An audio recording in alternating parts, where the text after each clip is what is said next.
किसान टाइम्स के समस्त दर्शकों को मेरा डॉक्टर शालिनी कौसले का नमस्कार। किसान टाइम्स की पहल है हमारे किसानों को उन्नत तकनीकों और विधियों की जानकारी देते हुए उनको आर्थिक सशक्तिकरण की ओर अग्रसर करना। इसी कड़ी में आज हमारे बीच श्रीमती फूलोदेवी नेताम जी उपस्थित हैं, जो छत्तीसगढ़ राज्य शासन की सांसद हैं और साथ ही साथ खुद भी खेती किसानी में बहुत रुचि रखती हैं। तो आइए मिलते हैं श्रीमती फूलोदेवी नेताम जी से। मैडम, आपका बहुत बहुत स्वागत है हमारे चैनल किसान टाइम्स में। नमस्कार। आपको तो नमस्कार। बस्तर में खासतौर पर बहुत सारे ऐसे जरिए हैं कि हम और अच्छे ढंग से आर्थिक स्थिति को बढ़ा सकते हैं और बहुत कुछ काम अभी चल रहे हैं। आप लोगों ने देखा होगा कि 1 लाख की भी खेती होती है। कोसम का झाड़ है, फरसे की झाड़ है, उसमें अधिलाख का बीज डाला जाए तो वो बहुत महंगी बिकती है। उसी के साथ साथ वहाँ कोसा उत्पादन होता है। कोसे का कीड़े लगाते हैं बारिश के समय और कोसे का वहाँ पे कपड़ा भी बन के तैयार होता है। साल बीज है, तेंदुपत्ता है, महुआ है, चार है, इस तरह के बहुत सारे जो वनोपज संग्रहण है, निश्चित तौर पर वहाँ पे एक बहुत अच्छा आमदनी वहाँ के लोगों को मिल सकता है। और मैं तो ये कहूँगी कि वहाँ छोटे छोटे कुटीर उद्योग बनाया जाए तो बस्तर के लोगों को और बेरोजगार लोगों को एक रोजगार मिलेगा और आर्थिक दृष्टिकोण से वहाँ पे बढ़ोतरी होगी। इस बार महिला स्व सहायता समूह ने महुआ खरीदी की, क्योंकि कोरोना महामारी के चलते लॉकडाउन था और महुआ वहाँ बहुत ज़्यादा हुआ और उस बीच में वहाँ की महिलाएं, जो स्व सहायता समूह की महिलाएं हैं, अच्छे रेट में महुआ खरीदी की।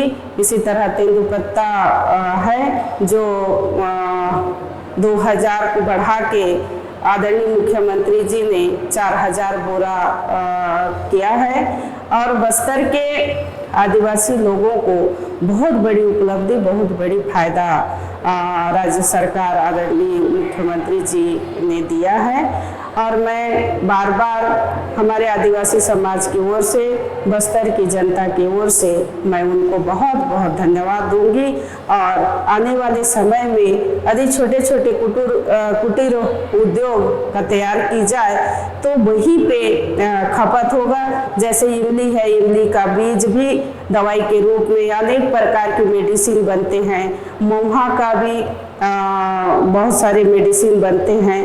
तो एक जड़ी बूटी संजीवनी की तरह बस्तर के पहाड़ियों में, बस्तर के जंगलों में, बस्तर के वादियों में पाया जाता है।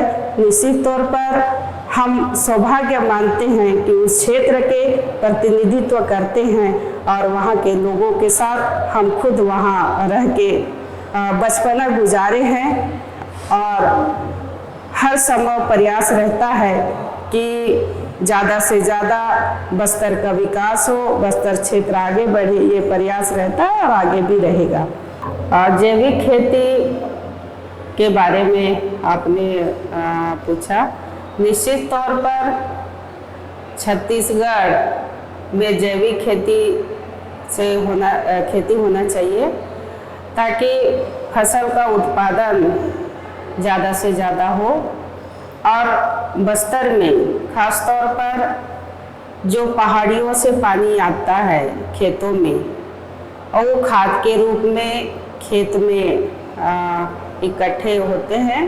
ज़्यादा गोबर खाद की ज़रूरत नहीं होती है।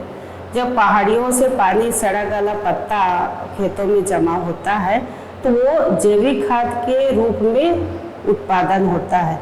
निश्चित तौर पर जो जंगल किनारे के खेत हैं, पहाड़ी किनारे के खेत हैं, वहाँ पे और अन्य खेत की अपेक्षा वहाँ पे बहुत अच्छा फसल होता है।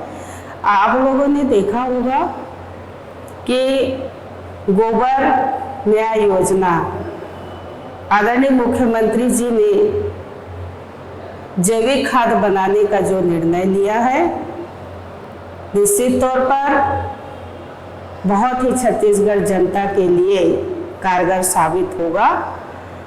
गोबर इकट्ठा करके और वहाँ पे पत्ते डालें तो साथ में जैविक खाद 45 दिन के अंदर में बनेगा और उस खाद से फसल का उत्पादन बहुत अच्छा होगा। इसके साथ साथ सरकार की अर्थव्यवस्था सुदृढ़ होगी, बेरोजगारों को रोजगार मिलेगा और फसल बहुत अच्छा होगा। किसान, आदरणीय मुख्यमंत्री जी किसान के बेटा होने के नाते किसानों के हर सुख दुख में कंधा से कंधा मिलाकर काम करते हैं। जैसे ही सरकार बनी वैसे ही किसानों का कर्जा माफ हुआ, 2500 रुपये में धान खरीदी हुई।